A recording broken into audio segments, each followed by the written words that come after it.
Hey YouTube, this is Mandy, also known as Mandy Revised Army Wife. I am coming to you today a couple of weeks behind schedule. The last time I came to you, I believe I was 4 weeks post-op VSG. There has been a lot of stuff going on with that. So I'm just going to go ahead and start off and say that this video, I have thought about it quite a lot.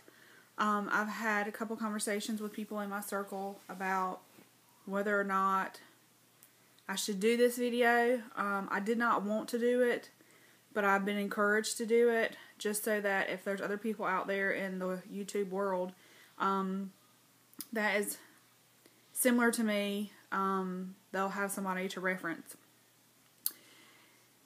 I know that this video is not going to be all happy, sunshine, and roses. So I'm just going to go ahead and put that out there. If you want sunshine and roses, this is not it. Turn me off. I'm just going to go ahead and say that now. Also, another disclaimer that I want to make is I do not want people to have judgment towards me. I don't want people to give me their opinion as if they know everything that I'm going through with my surgery. I appreciate support. I need support just like everybody else does. But as far as like negative comments or things that people necessarily think that I should be doing, I'm not looking for that kind of advice. And I'm not trying to say that in a bad way, but it's just, I'm dealing with my doctor, and my nutritionist. So, go ahead and start out, and let you know that, my high weight was 258. My day of surgery, which was January 6, 2015, was 225. When I came to you last time, my weight was 212.9, I believe. Again, week 5 has gone by, week 6 has gone by. Currently, right now, I'm at week like 6.5. I weigh in on Tuesdays, so maybe it's a little bit more than 2.5. And my current weight is 214.5. So, with that being said, yes, I have had a gain since week 4. Now, if you have never watched my videos and you don't know anything about me, I am a revision patient. I had lat band surgery I had a lat band for about 8 years, almost 8 years. And I had to have it removed due to some complications, and the band was collapsing and whatnot. So just to give you that update, if you didn't know. So when I had my lat band out in June, my surgeon wanted me to go have it removed, and then wait 6 months, which I did. And he did that because he felt like that gives your body time to heal, for them to clean out scar tissue, and also just for you just get a chance to be normal for a little bit. So that's what I did. Had it out in June of 14, and then he sleeved me January of 15. Now, my journey so far has been very typical of everybody else's. I think on the pre-op diet, I lost like 14 pounds. My first week out, I lost like 8.5 pounds. And then after week 1, that's when I started having some issues. So week 2, I lost 0.6. Week 3, I think I had a 0. Week 4, I lost 3 pounds. Week 5, I gained about 5 pounds. And week 6, I dropped like a pound, or it was something like that. So my typical loss has not been like every other normal VSGer who is just a VSG patient. They're not a revision patient. So in my mind, I've had a lot of thoughts about, why am I failing? Why is this not working for me? I'm eating what I'm supposed to, all this stuff. Well, then something came up in my mind that my doctor had told me before that is a possibility.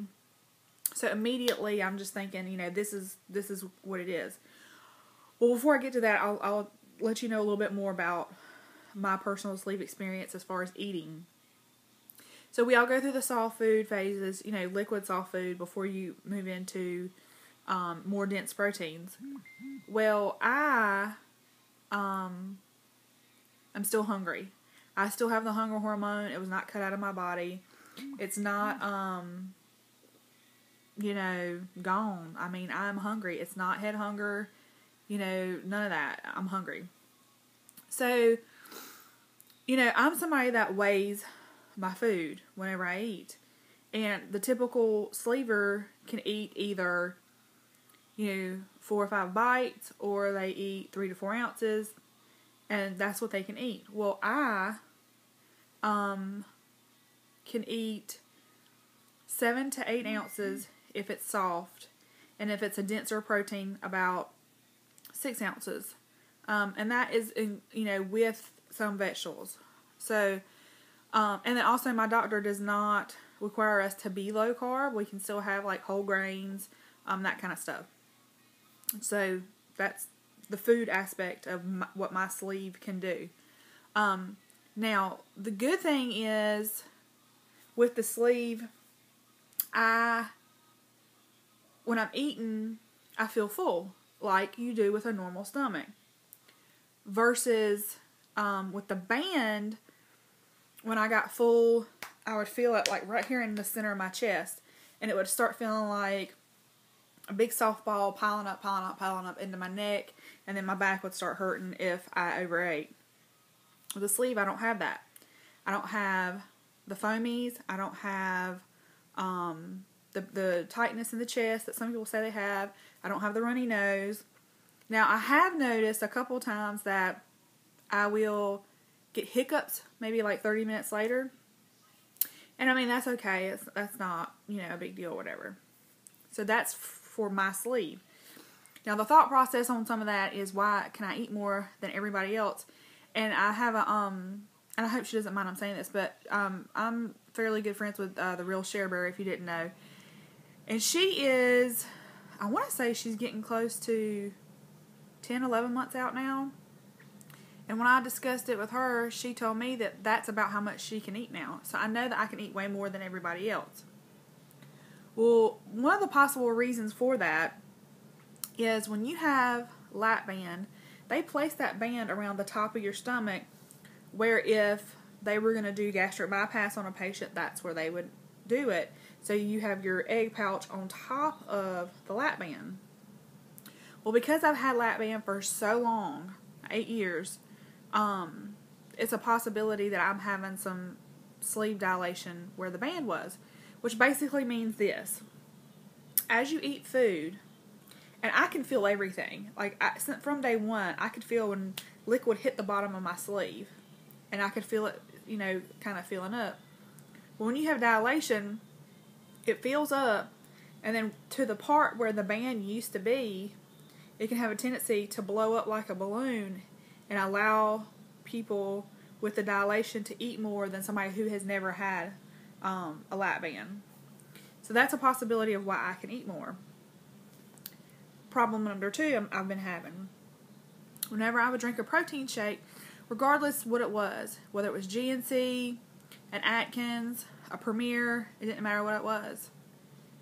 10 minutes later at the most, I was running to the bathroom crapping my brains out. I mean, it was ferocious, it was violent, and I finally got to the point where I couldn't drink them anymore because I couldn't do anything. I couldn't go anywhere, whatever. Well, a second part to that is my multivitamin also does the same exact thing to me. I mean, that might take 30 minutes, but I'm in the bathroom crapping my brains out. So I go to my doctor, and I also have a nutritionist appointment after.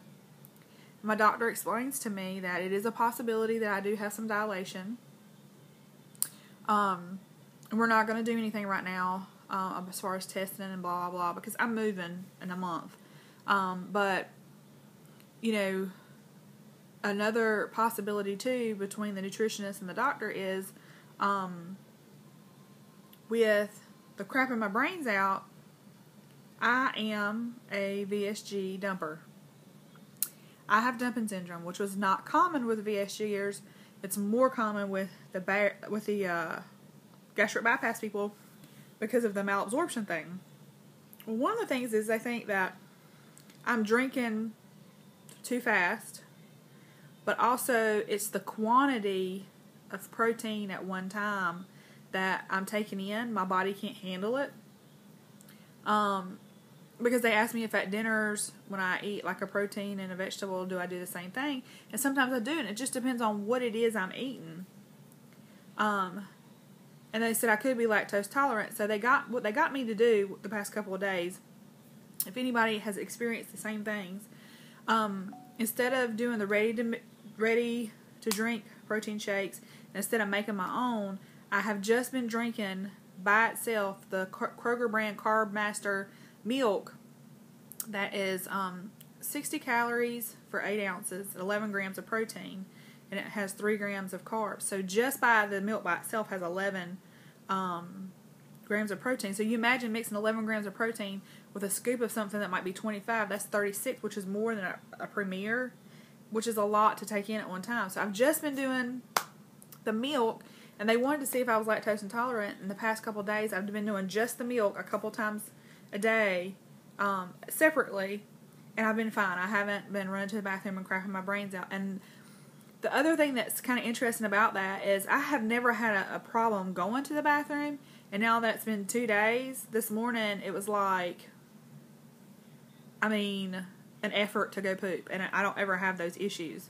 So I'm not lactose intolerant. I really think it's the fact that I was trying to consume so much protein at one time that my body just was rejecting it and couldn't handle it.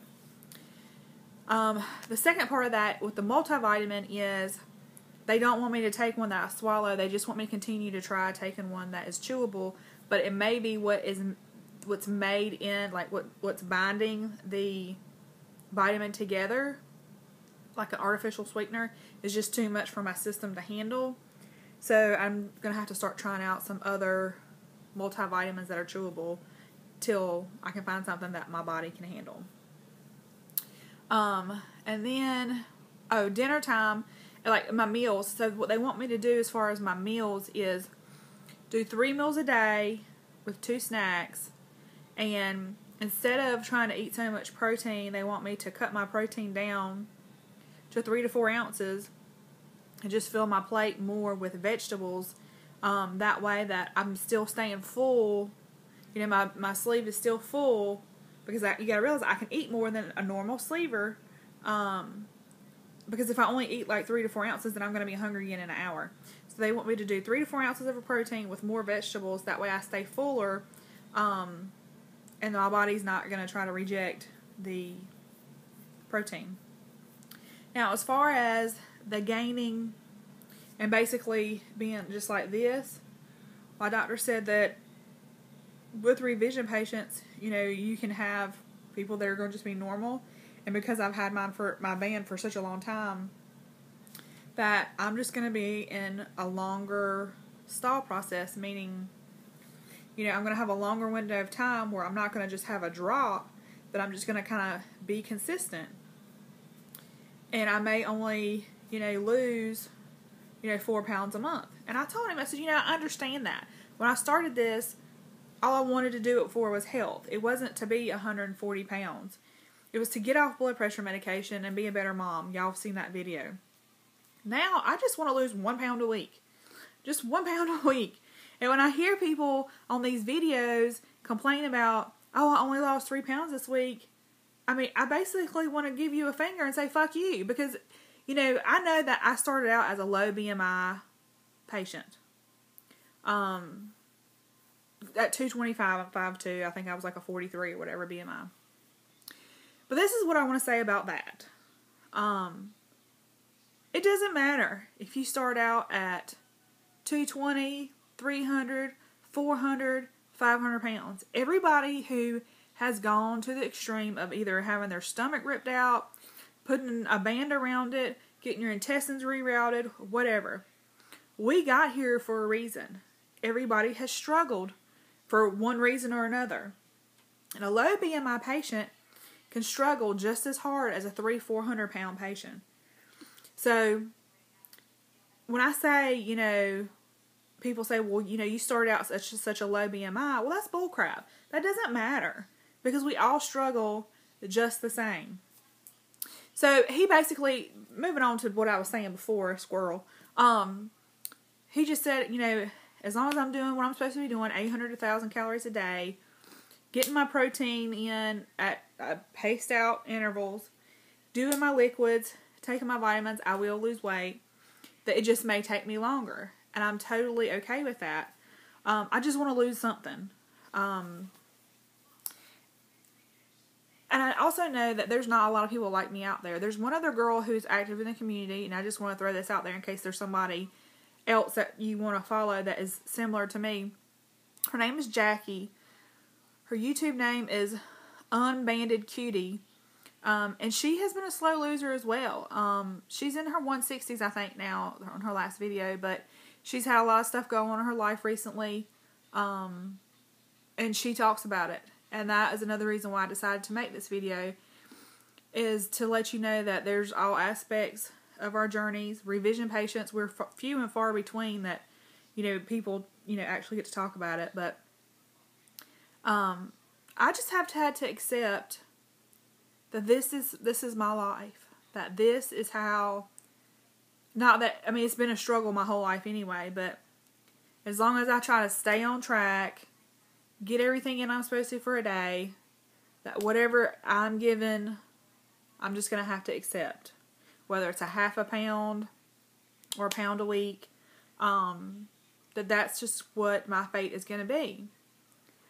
And